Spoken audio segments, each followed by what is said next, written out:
मोखाडा तालुक्यात रुग्णवाहिका सेवेच्या निष्काळजीपणाचा धक्कादायक प्रकार समोर आला आहे। आमला गावातील प्रसूत महिला सविता बारात हिला रुग्णवाहिकेच्या चालकाने गावापासून 2 किलोमीटर आधीच उतरवलं। नवजात बाळ आणि प्रसूत महिलेला घेऊन कुटुंबियांना संपूर्ण अंतर पायी चालत जावं लागलं।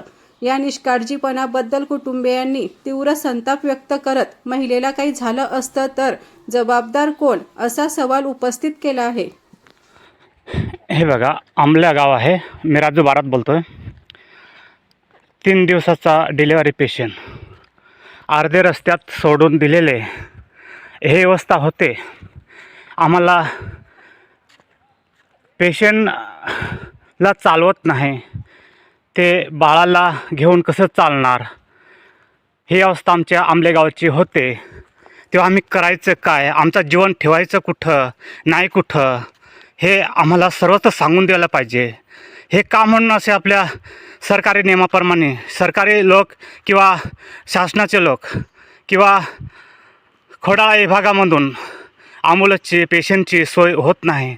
हे कसं तरी डिलिव्हरी पेशंटची वरून कसं तरी सुटका करून घ्यावी, मोकळं होतो माणूस कसं तरी हॉस्पिटलला जाऊन, आणि तिकून फिरताना हे अशी तगरत आम्हाला होते। आणि अर्ध्या रस्त्यामध्ये काही पडलं गेलं ती जबाबदारी कोण होईल त्याची दखल घ्यावा, नाहीतर आम्हाला साठी आमचं जीवन संपले असं व्यवस्थासाठी आम्हाला होतो।